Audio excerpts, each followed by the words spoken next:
The miracle doctor won't be a kept man. My heart belongs ashore. Chapter 1041. The Imperial Dragon present members were shocked, their eyes fixed on Zara Yanes. They didn't understand what Zara meant by her words. Kiran York also looked at his mother, wanting to know her meaning.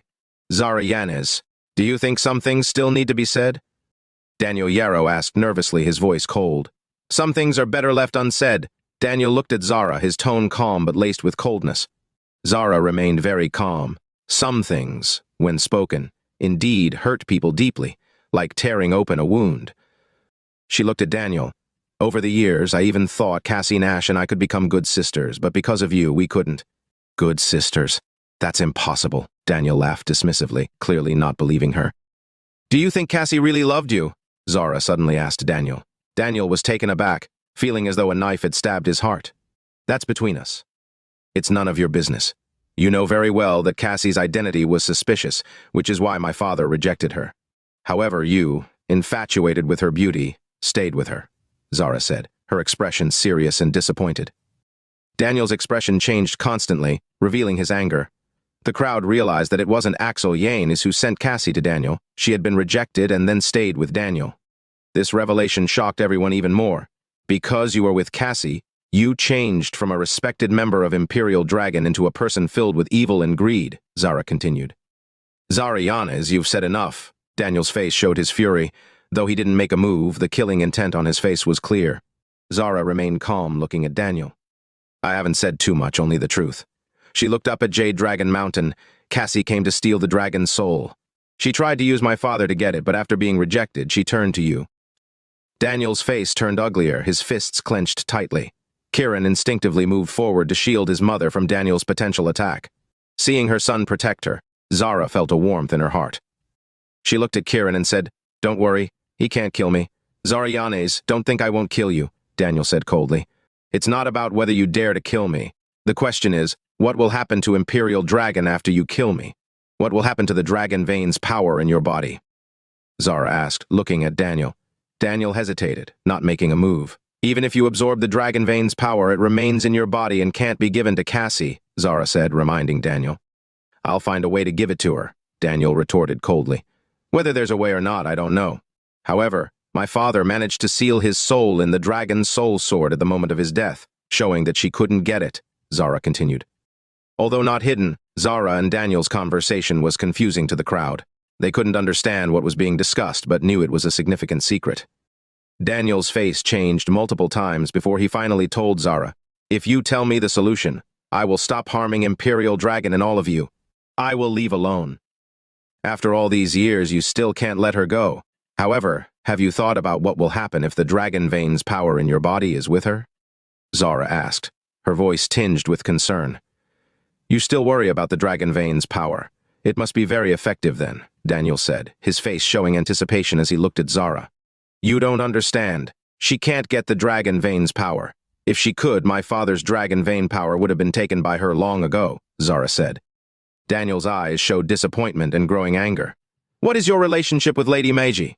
Kiran suddenly asked Daniel. Zara and Daniel's conversation made Kiran think it was related to Lady Meiji. Kiran's question intrigued Lillian, who quickly looked at Zara. Zara was surprised by Kiran's insight. She turned to him and smiled, nodding. Very good. You figured it out. She then explained to Lillian, Daniel's wife, Cassie Nash, was controlled by Lady Meiji. Lady Meiji wanted the dragon vein's power to be reborn, so she came to Dragonsland and approached my father. After he rejected her, she chose Daniel. The crowd gasped in shock and disbelief, especially those who had seen Cassie. They never imagined that such a beautiful and charming woman was controlled by someone else's soul. Daniel's face was filled with anger and confusion. He couldn't understand how Zara knew all this or why Axel Yanes hadn't been deceived. How do you know all this? Why? Daniel asked Zara angrily. Zara didn't answer but looked at Richard Liddle, seemingly waiting for him to respond. Seeing Richard involved again, Daniel's anger flared like a burning fire. He looked at Richard furiously and shouted, It's you causing trouble again? Chapter 1042. It's not really causing trouble. During my studies, I learned the 5 elements and the 8 trigrams. When I noticed something different about Cassie Nash, I informed Master Axel. Richard Liddle responded to Daniel Yarrow's question with composure and without any fear. Daniel's forehead veins bulged. feeling like a fool being played. The thought of his deep love for Cassie, wanting to give everything for her, only to end up with this result, made him feel as if his heart was being cut with a knife and fried in oil. Arg! Daniel finally couldn't bear the string of blows and let out an angry roar. Boom! The sound erupted, changing the atmosphere. The air was filled with fierce winds and piercing cold. With his shout, David's powerful aura swept in all directions. The members of Imperial Dragon lying on the ground were blown away like stones, accompanied by their miserable screams. Zara Yanez, Lillian Yanez, Jenny Leo, and Kiran York managed to stand their ground, though barely. Richard, held by Kiran, didn't get blown away, but his body was nearly lifted off the ground. As Daniel's anger subsided, the aura became calm. The Jade Dragon Hotel was now a mess. Daniel looked at Zara and said, "Your father played me back then. You must repay everything he owed me." "Daniel Yarrow, my father owed you nothing. Choosing Cassie Nash was your decision," Zara replied expressionlessly. "However, your father knew about it and still toyed with me. He deserved to die," Daniel retorted. "If you weren't so lustful, you wouldn't have made such a mistake. The root of the problem is still you," Zara firmly replied. Daniel's fists clenched tightly as he stared at Zara. Zara remained extremely calm. "If you hand over the dragon's soul power in your body, you can stay here on Jade Dragon Mountain, and no one will bother you." "Ha. Do you think I'm stupid, or do you take others for fools?" Daniel laughed, looking at Zara. "You know very well that the dragon vein's power can't be taken away. The portion you have won't be of much use. Why bother?" Zara advised. "Zara Yanez, if you hadn't shown up, it might have been as you said. The power might not be taken away," Daniel said, looking at Jade Dragon Mountain in the distance. "Axel Yan has set up the mysterious heaven formation here, linking it with the joyful Odyssey and locking the dragon vein's power in your body, making it impossible for others to take." "Since you know all this, why do something futile?" Zara asked. "Because now you're the key to unlocking everything, and Kiran and Lillian's The Joyful Odyssey can counter the mysterious heaven formation. With all of you here, it's my best chance to get the real dragon vein power," Daniel said, a glint of greedy calmness in his eyes. Zara sneered at his greed, feeling beyond words and deeply disdainful.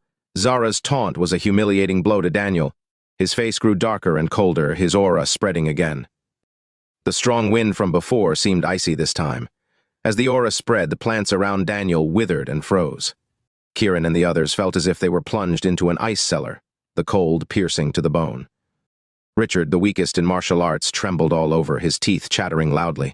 Daniel saw this and, filled with confidence, said to Zara, "If you change your mind and agree to my terms, I'll spare your lives."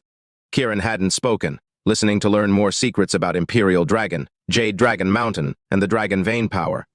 Despite the cold, he used the dragon's soul power within him to neutralize it, even warming Lillian and Jenny. "Daniel, look at my son's current state. What do you think?" Zara asked calmly. "I did underestimate the dragon vein power in Kiran," Daniel replied casually. "You underestimated many things. It's not as simple as you think," Zara said calmly. Then she turned to look at Kiran. "You've obtained 8 dragon veins power. You're just missing Jade Dragon Mountain's power. Once you get it, not even Daniel Yarrow will be your match." Kiran felt excited and nodded vigorously. Daniel, feeling provoked, glared at Zara. "You're too arrogant. It might not be as you say." Zara shook her head. "My father always said, even in the end, to give you a chance to live because you led Imperial Dragon forward, fulfilling its mission." Zara looked toward Jade Dragon Mountain, lost in deep memory. "You think you have the right to interfere?" Daniel was deeply agitated by the idea that Axel Yanez had instructed his daughter to spare his life, feeling humiliated. "I control my fate and Imperial Dragon's destiny. You have no right to lecture me," Daniel declared. "Your madness and anger are hiding your inner anxiety and insecurity," Zara observed calmly. "I'm not anxious or insecure. Nothing is difficult for me," Daniel insisted, though his aura grew more chaotic, like a raging flood. "Kiran, it's time for you to take action," Zara said, stepping back lightly and landing behind her son. Without hesitation, Kiran moved to the front. Chapter 1043. Zara Yanez's actions and manipulations confused both Lillian Yanez and Leo. It seemed evident that she was provoking Daniel Yarrow's anger to incite him to attack Kiran York. However, Lillian noticed a flash of anxiety and hope in Zara's eyes, realizing there was a deeper purpose behind her arrangement. Boom, boom, boom. The sound in the air was like firecrackers exploding. Kiran and Daniel stood still, but their auras clashed violently in the air, producing a deafening noise. Daniel's face showed slight surprise. He hadn't expected Kiran's fully unleashed aura to be so powerful. entirely beyond his expectations. Yet Daniel's eyes also showed more anticipation and greed. "Jade Dragon Overlord!" Daniel suddenly shouted, waving his hands. A red blood dragon appeared from his body, attacking Kiran. Kiran watched the blood dragon coming at him and quickly waved his hands, striking back at the dragon's open mouth. As Kiran struck, a red blood dragon also appeared behind him, though its color was lighter than Daniel's. Rumble! The air echoed with a sound like muffled thunder. The two red shadows shattered in the air and dispersed. Daniel took a few steps back. Kiran, however, was thrown backward, spitting blood in mid-air. Lillian and Jenny were about to rush to Kiran's aid, but were held back by Zara. The two women looked anxiously at their mother-in-law, not understanding her intention. Standing firm, Daniel saw Kiran lying on the ground in a deep pit created by his fall. Daniel was overjoyed, laughing. "Zarianis, did you see that? Kiran is no match for me." "Daniel Yarrow, if you're so powerful, then go ahead. Kill Kiran," Zara said calmly. Jenny and Lillian were shocked. Was their mother-in-law encouraging someone to kill her son? They wanted to speak, but they were silenced. "Fine, if you want him dead, I'll kill him," Daniel said, leaping into the air and attacking Kiran again. His hands transformed into hard palms, striking down at Kiran. Kiran, just catching his breath, saw the enormous force coming down like a blanket, threatening to suffocate him. "Kiran!" Lillian and Jenny shouted simultaneously. Anger flashed in Kiran's eyes. "Roar!" Kiran let out a deafening roar, using all his strength to launch himself from the ground to counter Daniel's attack. Boom! The air echoed with a heavy sound, filled with oppression. Kiran's body was slammed back to the ground, creating another deep pit. Daniel's body barely paused in mid-air, seemingly unaffected. Daniel quickly inhaled, preparing to stomp Kiran's prone body and crush him. Jenny and Lillian were truly desperate, wanting to rush to Kiran's aid, but Zara had immobilized them by touching their acupoints. The two women began to cry, but were unable even to make a sound. Richard stood nearby, his expression changing constantly but ultimately remaining calm. Zara's expression was severe, but she stood firm without intervening. Daniel's attack drew closer to Kiran. Kiran, lying on the ground for the second time, felt his body shattered, his strength depleted. Desperation filled his heart.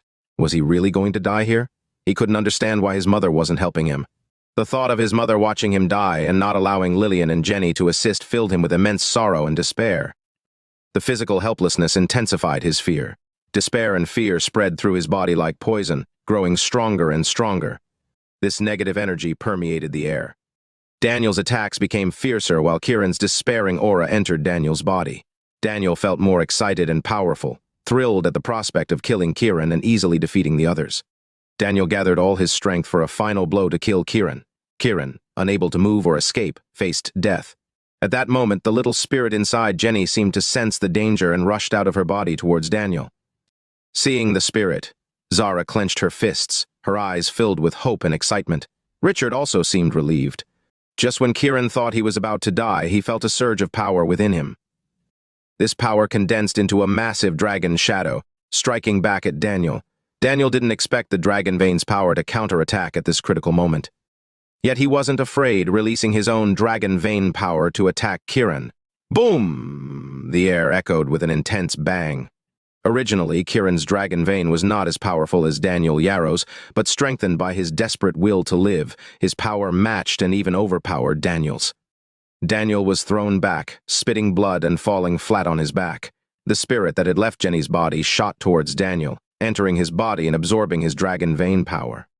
After absorbing the power, it quickly returned to Kiran. Chapter 1044. Jenny Leo was stunned by what she saw, unable to comprehend the situation. However, Zara Yanis was so moved that she was almost in tears. Richard Liddle felt a sense of relief, as if he had won a gamble. Having absorbed the dragon vein's power, the little spirit shot into Kiran York's body like a meteor. Kiran, who had been severely injured, instantly felt his power surge. His entire body seemed enveloped in a red glow, and he rose directly from the ground. When he landed again, the red glow around him grew stronger, and the dragon vein's power soared, causing the distant Jade Dragon Mountain to emit a sound like a dragon's roar. Daniel Yarrow had just landed and steadied himself. Looking at Kiran, he felt a surge of intense grief and resentment. Upon checking his own body, he realized the dragon vein's power had completely disappeared. The little spirit from Jenny's body had absorbed it all. "Zara Yanis, what exactly are you doing?"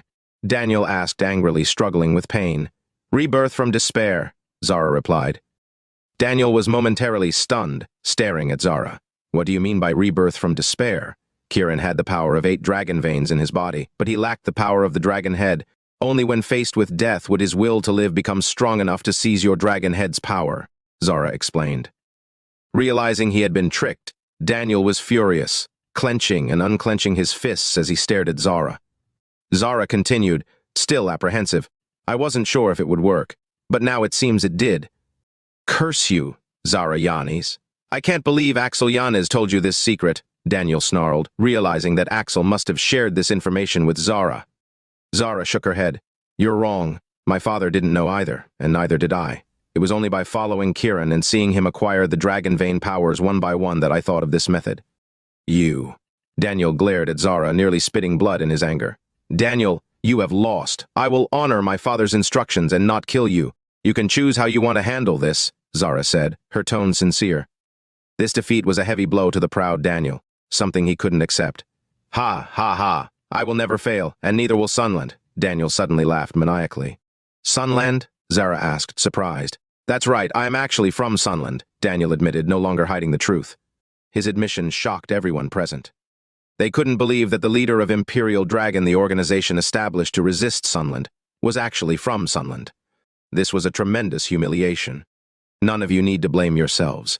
Neither Axel Yanes nor the self-righteous Richard Liddle knew who I really was. Daniel continued, sitting cross-legged on the ground, adjusting his breath. He then boasted, I will decide my own death. I don't need any of you to decide. Zara regained her calm, looking at Daniel. You being from Sunland is truly unexpected. Since that's the case, you do no need to live any longer. Daniel laughed loudly. Without the dragon vein's power, there's no point in living, so I never intended to survive. Daniel then looked at them. Even if I die, I will still be a hero, Sunland's hero. Is Cassandra Yarrow really your and Cassie Nash's child? Kiran suddenly asked. What do you think? The name Cassandra Yarrow is a combination of my name and her mother's. Can't you tell? Daniel replied smugly. Cassie's affection for your father was just an act we arranged. We didn't expect him to see through it, which was unexpected. However, this worked out, allowing Cassie and me to be together openly, producing a pure-blood daughter, Cassandra, Daniel continued, his tone arrogant. From our perspective, we never respected you or took you seriously, Daniel said, becoming more self-satisfied. Zara, having recovered from the series of shocks, calmly said, So, you two were undercover agents sent to destroy Imperial Dragon? Daniel nodded proudly. That's right. We failed initially, so I decided to hide and bring the dragon vein power back to Sunland. Ha! You're nothing but dreamers with your greed and narcissism, Kiran retorted angrily. Daniel remained calm, replying to Kiran, Think whatever you want, but remember, we always have plans you can't imagine. Kiran was about to speak, but Zara stopped him. She looked at Daniel and asked, What do you want to do now? Kiran is going to Sunland to find Lady Meiji, isn't he? Daniel asked, looking at Kiran. I will go to Sunland and kill that old witch, Kiran said firmly. Old witch? Ha ha, Daniel laughed. You have no chance of killing her. Why not? Zara quickly asked. Because to me, she is a goddess, and no one can harm her, Daniel said, his expression filled with sadness and nostalgia. Do you intend to die with her? Zara asked curiously. How could we die together? Daniel scoffed, then suddenly leaped into the air. I want to die with you. Chapter 1045. Daniel Yarrow, you want to self-destruct and take us down with you. But you can't. Richard Liddle's mocking voice suddenly rang out from the side. Daniel, already airborne, was momentarily stunned and paused mid-air. Instinctively, he looked toward Richard, and his aura dissipated as he hesitated. Why can't I? Daniel angrily demanded, glaring at Richard, who had repeatedly made a fool of him. Richard didn't answer, simply shaking his head in a condescending manner, clearly looking down on Daniel. This only fueled Daniel's fury, and he wanted to retort. Just then, Kiran York suddenly leaped up, launching a fierce attack at Daniel. Daniel tried to gather his energy to fend off Kiran's sharp assault, but it was too late. Bang! Kiran's fist struck Daniel squarely in the chest. Daniel's aura stalled, and he felt his body shatter like a piece of cracked ice, with countless fissures forming inside. He struggled to regain control and gather his strength, but it was futile. Spurt!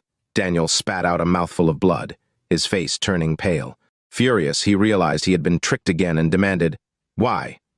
Because you're too foolish. Zariana, standing nearby, shook her head as if she pitied him. Too foolish? Daniel asked, puzzled. His confusion only lasted a moment before his face turned even paler with boundless rage. He finally understood that he had indeed been played. Just moments ago, he could have gathered his strength for a self-destructive attack, taking them all down with him. Even if he couldn't kill them all, he could have taken a few with him. But now he had completely lost the chance. Richard looked at the enraged and enlightened Daniel and laughed. Years ago, we could see through you, and now we can still toy with you. You. Spurt. Before Daniel could finish speaking, he spat out another mouthful of blood, his body trembling uncontrollably. He suddenly felt utterly defeated. Not only had his dragon vein power been stolen, but now he couldn't even die with dignity. What a pity. There's no Eastern blade here.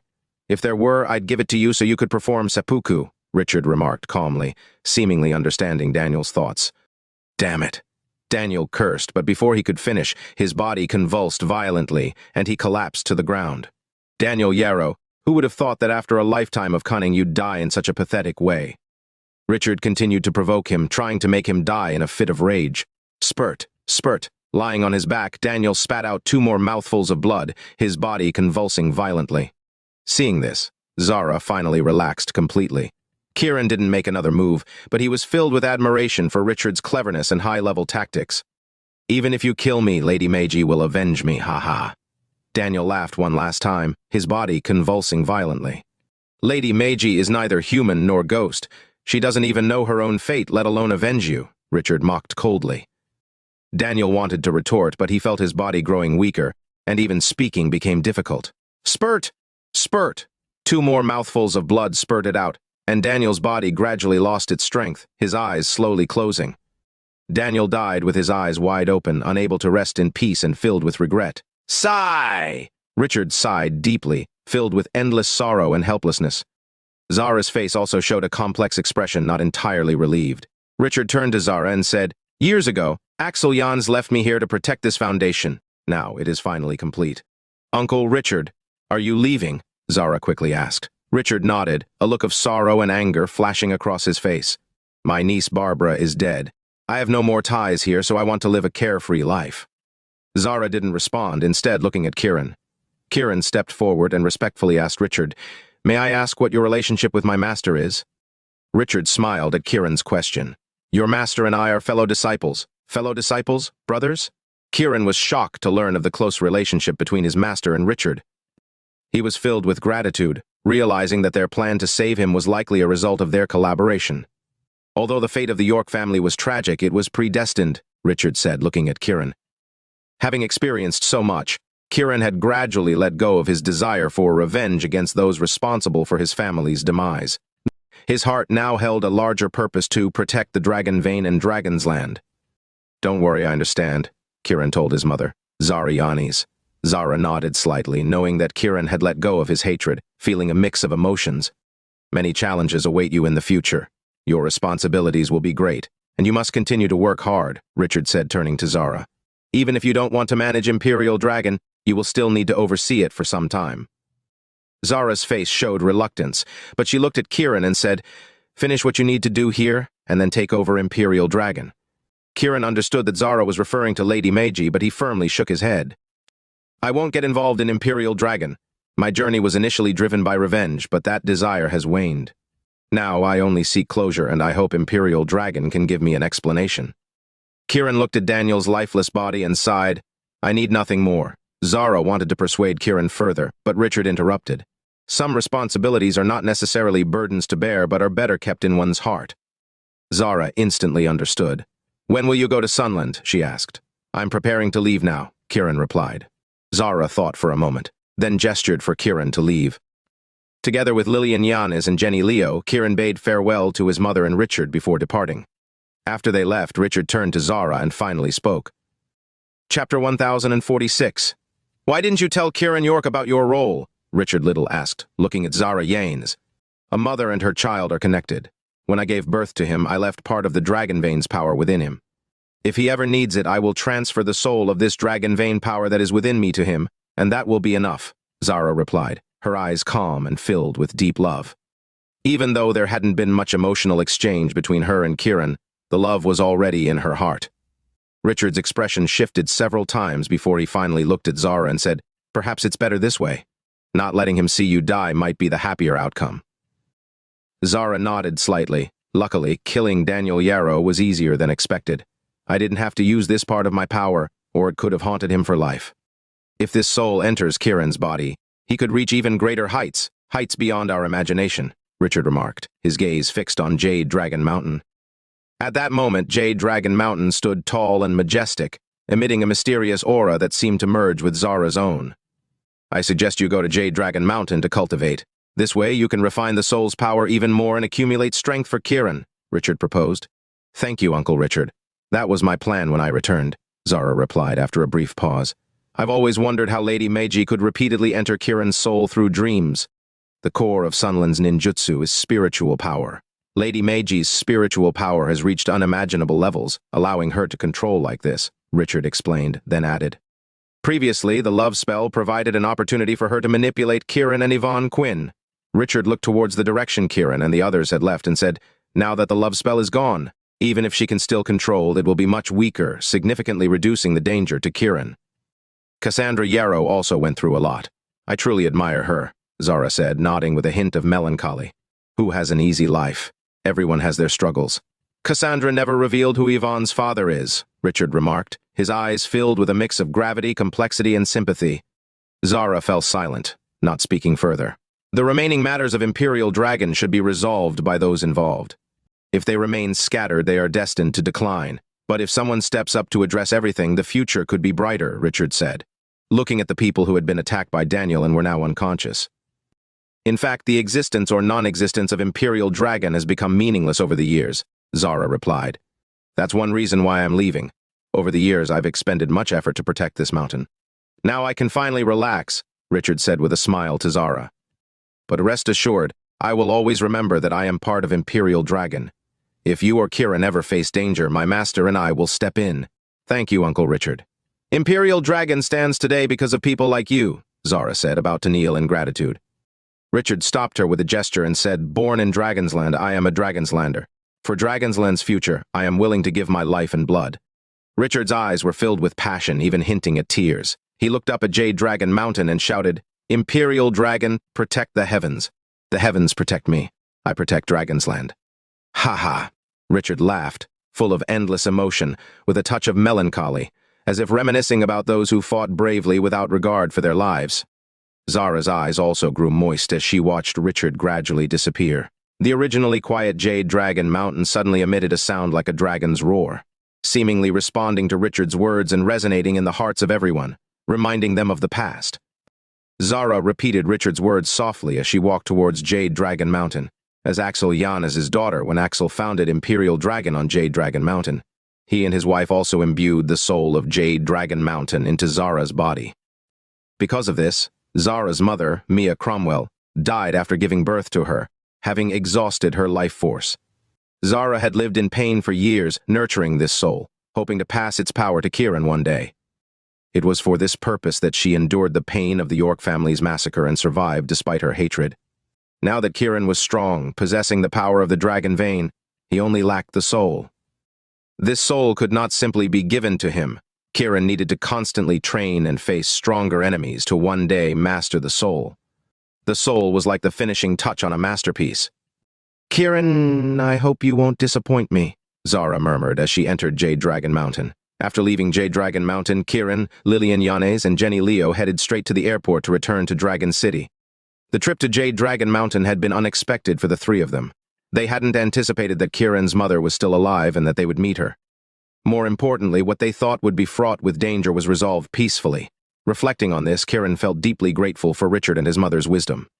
Daniel Yarrow was a true expert. Had they fought him head-on, the outcome would have been uncertain. But with Zara and Richard's combined intellect, they outsmarted him. This experience was a profound lesson for the three, showing that not everything must be conquered by force. When they arrived in Dragon City, it was already evening. They took a taxi back to the villa and found Snow Xander and Yvonne Quinn sitting on the sofa watching TV. Snow Xander jumped into Kiran's arms, not wanting to let go. Yvonne, on the other hand, looked at Kiran in shock and asked, how was the love spell's poison removed? Her question made Lillian and Jenny look at Kiran, curious about how he would explain it to Yvonne. Chapter 1047. Kiran's arms wrapped around Snow were stiff, and he seemed profoundly conflicted and lost in thought. Snow looked up at him, confused by his unnatural embrace. How exactly was it resolved? Yvonne Quinn anxiously asked, unable to read Kiran's mind and feeling a strange sense of loss. Kiran looked at Yvonne's beautiful face, her eyes filled with worry and resentment, and felt a pang of heartache. He took a deep breath, walked over, and held Yvonne tightly. Yvonne, however, forcefully broke free from Kiran's embrace, her face showing extreme anger as she loudly demanded, "What happened? Why did this happen?" "It was your mother who helped to resolve it," Kiran replied, his voice filled with complexity as he looked at Yvonne. My mother." Yvonne was stunned, staring at Kiran as if she had just heard some shocking news. "Yes, your mother." Kiran proceeded to explain everything about Cassandra Yarrow, including the relationship between Daniel Yarrow and Cassandra, and all the events that had transpired. When Kiran finished his explanation, the room fell into a deathly silence. Everyone was shocked to learn that Yvonne's mother was still alive and had such a complicated past with Kiran's parents.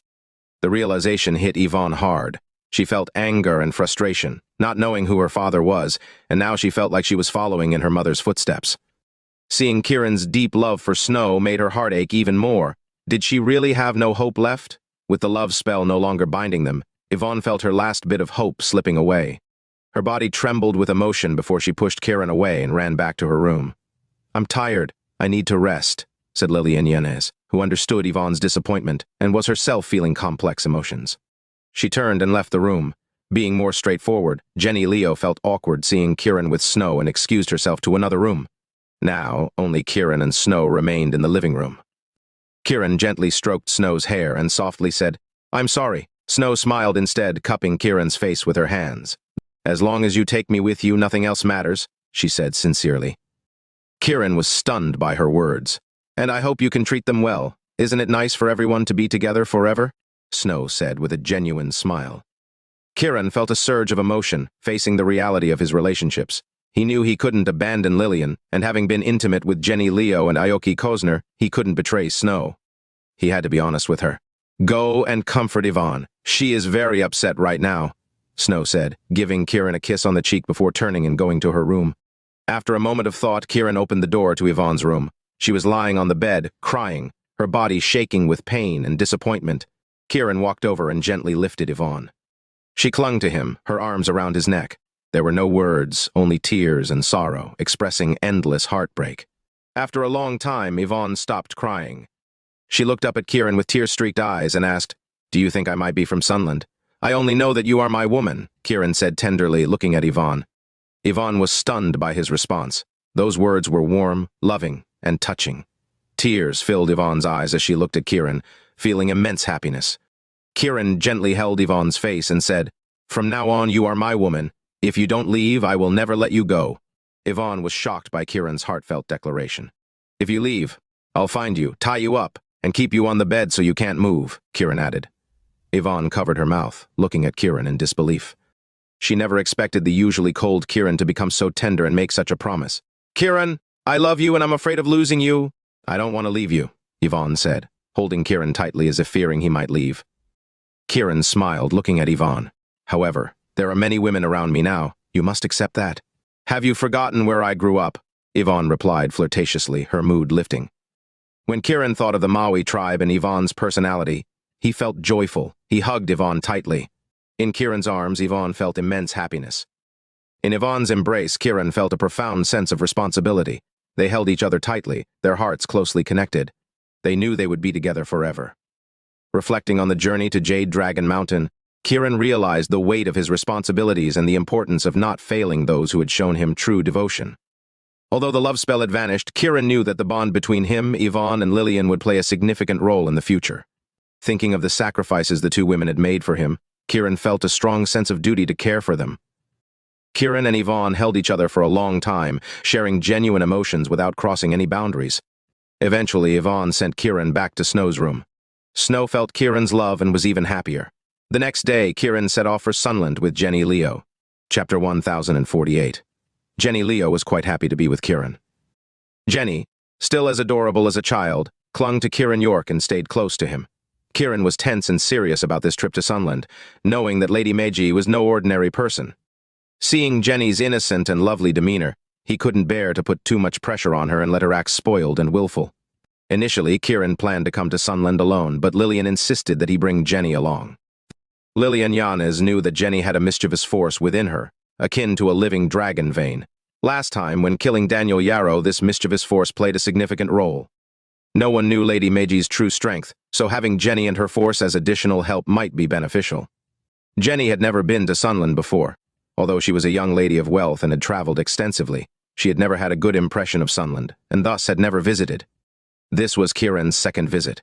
The last time he came to Sunland was to find Rain Frost and retrieve Blake Frost's body, a journey filled with life and death experiences. He had no idea how this trip would turn out, but knew it was fraught with danger. Upon landing, Kiran received a message from Lillian. The Sunland martial arts community is ready to strike at you. Kiran, seeing this message, was unfazed and even smirked. Tightly leaning against Kiran, Jenny was unaware of the imminent danger. Not wanting to worry Jenny, Kiran held her close and walked out. As they stepped out of the airport, they were met by a massive crowd, with numerous reporters aiming their cameras at them. The crowd erupted upon seeing Kiran. "Kiran York is here! That's Kiran York! I can't believe he dared to come to Sunland!" Reporters swarmed Kiran, bombarding him with questions. "Mr. York, why have you come to Sunland? Are you here to challenge us again? Our top martial artist, Kanta Yasuda, has come out of seclusion. He will definitely defeat you this time." Facing the barrage of questions, Jenny turned to Kiran with her big, bright eyes and asked innocently, "What are they doing? Do they miss you?"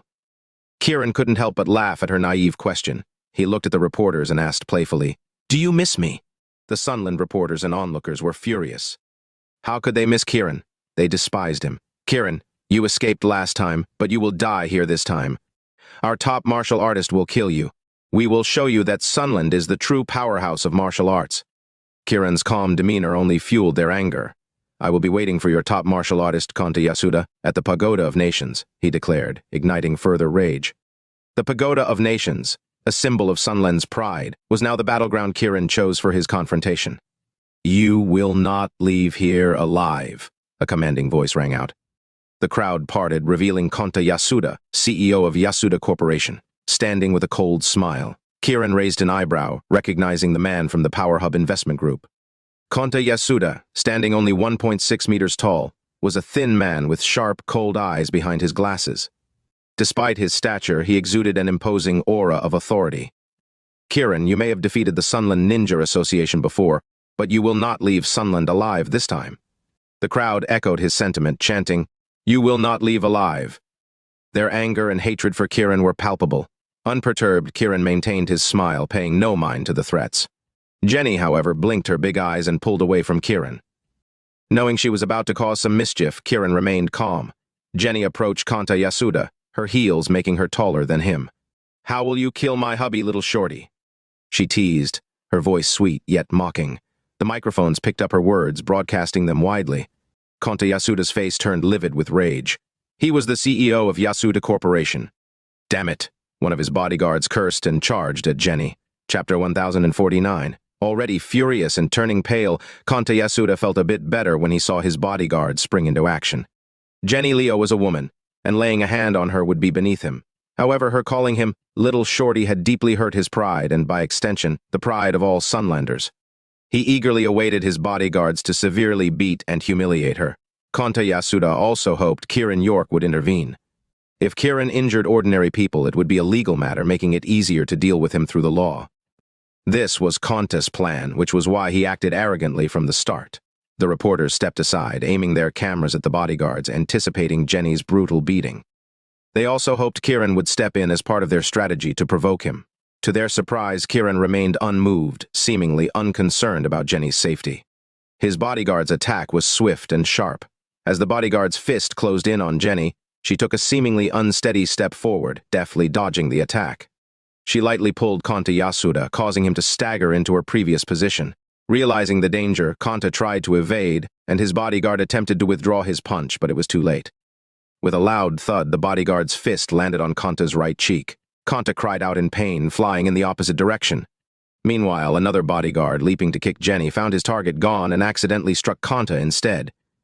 The guard tried to pull back, but Kanta's momentum was too fast. Thud! A loud thud echoed as Kanta collided with the second bodyguard's kick. Kanta screamed, his body flying back, blood spraying from his mouth. The bodyguard, losing balance mid-air, crashed to the ground, landing flat on his back. The scene descended into chaos. The reporters capturing the event on live camera were stunned by the unexpected turn of events. Jenny stood aside, her beautiful eyes wide with a feigned look of shock and disbelief. "Do you Sunlanders enjoy self-torture?" she asked sweetly, her innocent question echoing across the scene. The Sunlanders were momentarily breathless while those watching from Dragon's Land laughed uproariously. Jenny's performance seemed Oscar-worthy. "Kanta Yasuda, are these your bodyguards or your assassins?" Kiran asked, smiling at the fallen Kanta.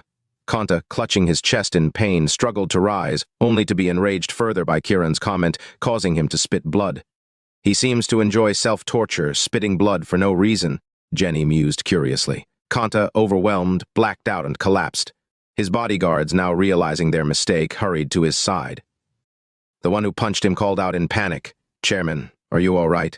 Terrified of the consequences, the bodyguard was filled with guilt. Kanta, seeing his attacker, slapped him in rage. The bodyguard took the hit without complaint, respectfully responding, "Yes, sir." Jenny clapped enthusiastically, mocking, obedient even when hit. "You really like self-torture." Furious, Kanta ordered, "Kill that woman." The bodyguard, now even more incensed, lunged at Jenny again. Jenny, unfazed, swiftly kneed him in the abdomen as he neared, sending him flying. The guard's body landed heavily on Kanta, causing him to sit bolt upright in pain, blood spraying from his mouth. The reporters were speechless, capturing every moment. Jenny's voice, sweet and innocent, declared, "You all saw it. I was just defending myself." Her words further enraged the Sunlanders. "How rude of you to treat a woman so roughly," Jenny said, her face showing exaggerated disappointment. "You're such savages." The Sunlanders, already furious, exploded in anger. "Don't let them leave the airport!" someone shouted from the crowd. Chapter 1050. The Sunlanders surrounded Kiran York and Jenny Leo, their eyes filled with anger and humiliation. However, none dared to actually make a move. The recent fate of Kanta Yasuda and his bodyguards had shown them that these two were not to be trifled with. Kiran had single-handedly defeated the Ninja Association, an incredible feat, and Jenny had effortlessly taken down two bodyguards, proving she was no ordinary woman either. Reluctant to let them leave without confrontation, the crowd surrounded them, hoping to provoke a reaction. Now back by Kiran's side, Jenny leaned against him like a delicate bird and said, "Hubby, I never expected such a grand welcome from Sunland for our visit." The word welcome stung the Sunlanders deeply. Kiran, always composed, looked at the crowd and asked, "What are you trying to do? Are you stopping us from going to the Pagoda of Nations, or are you trying to chase us off Sunland soil? Where is your top martial artist who can supposedly kill us easily? Could it be that he's too scared to show up?" Jenny added to the taunt, deliberately provoking the Sunlanders. The crowd, feeling both helpless and enraged, remained hesitant to act. "Everyone saw it, and you recorded it. Your men tried to attack me, a woman. Now that you couldn't win, you want to gang up on us." Her words made the Sunlanders flush with shame. They knew they had gone too far, but they also felt deeply humiliated. The scene became awkwardly silent. Finally, Kanta Yasuda, who was lying on the ground, groggily voiced his anger. "Damn it," he cursed. Jenny, pretending not to notice his fury, smiled at the reporters and said, "Did you hear that? Kanta Yasuda just called you all damned. Don't you feel ashamed?" The Sunland reporters and onlookers were mortified. Kanta Yasuda struggled to his feet, looking pale and bloodied, a stark contrast to his earlier confident self. His appearance now made him seem brave to the uninformed, but those in the know saw him as the man Jenny had just humiliated. Kanta, his breath labored, glared at Jenny and said, "You will die in Sunland this time." "Are you planning to gang up on us? Then bring it on," Jenny challenged, her eyes filled with playful mockery. Her beauty was now an added insult to the Sunlanders, making them feel even more humiliated. Unable to control their anger but still too afraid to act, the Sunlanders turned their eyes to Kanta, awaiting his orders. Kanta, taking deep breaths, addressed the reporters and onlookers. "Step aside and let them go. As long as they are in Sunland, they will die." The crowd, though still seething with anger, parted reluctantly. Jenny continued to taunt Kanta. "Kanta Yasuda, you're surprisingly good at being a turtle. Adaptable and resilient." Kanta, already choking with rage, felt blood rising in his throat. Trying to speak, he spat blood instead and collapsed. No one dared to stop Kiran and Jenny as they strode away, holding each other lovingly. Outside the airport, a group of men in black suits and white shirts greeted Kiran with stiff respect. "Hello, young Master York," they said in stiff Dragon's Land language. Jenny looked questioningly at Kiran, who recognized them as subordinates of Park Sung-nam from Stick Nation. Kiran had previously tasked Park with finding a specific stone at the Pagoda of Nations. Despite Park's failure, he had sent his men to greet Kiran. "Get in the car. We'll talk later," Kiran said calmly. The men opened the car door for Kiran and Jenny. Park Sung-nam, seated in the front, turned and said, "I apologize, young Master York. I failed the task. I stayed in the car to avoid being recognized by Konta Yasuda." Acknowledging Park's respect, Kiran nodded slightly and replied, "It's a minor issue. Konta Yasuda is already unconscious." "I saw the live broadcast. I wish you had killed him," Park said, his tone filled with anger and a hint of expectation. Ignoring his comment, Kiran asked, "How is your research on the stone from the Pagoda of Nations going?